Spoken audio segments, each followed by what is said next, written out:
Hey guys, welcome back. Hopefully, this will be a very short one today. This is a request from one of my subscribers or one of the people who made a comment on this benchtop power supply that I've got.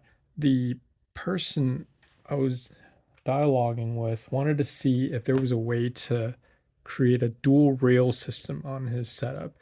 And by dual rail, what we mean is, I guess he wanted a neutral ground bus, and on one side of it, he wanted 24 volts positive, and on the other leg, he wanted negative 24 volts. So I've never done that before. So what we're going to do is we're going to just test to see what these legs do and if there's a way to replicate what he's requesting. Um, this benchtop power supply has 300-watt capability, which means we can either go up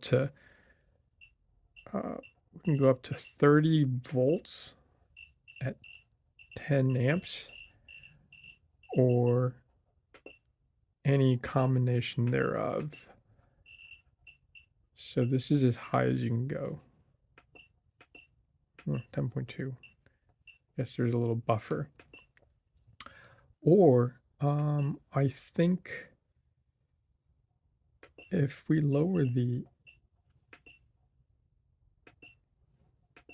if we have 10 volts, can we go up to 30 amps? No. So anyway, 30 volts and 10.2 amps appears to be the ultimate. But in our testing process, we don't need to get it that high. We just want to test in theory whether or not it does a positive negative thing. So I think 12 volt ought to suffice, and amperage, yeah, I think 500 milliamps ought to be sufficient.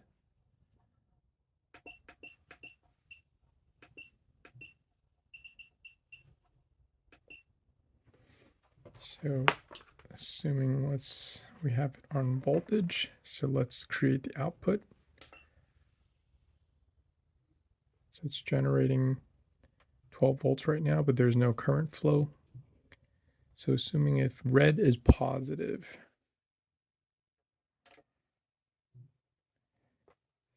I don't know what green is.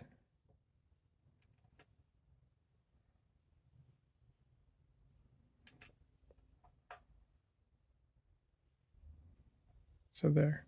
If we do black to red, it'll kick out 12 volts approximately.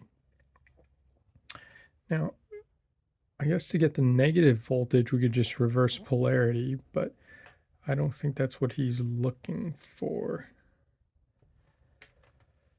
He's looking to,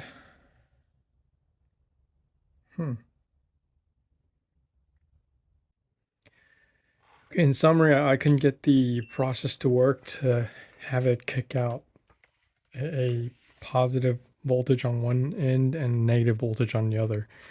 This neutral connection, well, this ground sign connection appears to do nothing for me. So in terms of this setup, the direct current, the ground is referenced to the one another, the red and black. Now this earth terminal right here, I've seen online where they have circuitry where you could design a virtual uh, earth reference and somehow split the voltage. But even to get it up to 24 volts, I don't think it'd be possible with this unit because, I mean, the maximum is 30, right? So assuming that the virtual design works, um, it'll still cut it down to 15 volts at max. So I don't believe this will be the right solution for what you're looking for. Anyway, hope this helps you. Sorry I can be more helpful. Not an electrical engineer, so all right, all the best.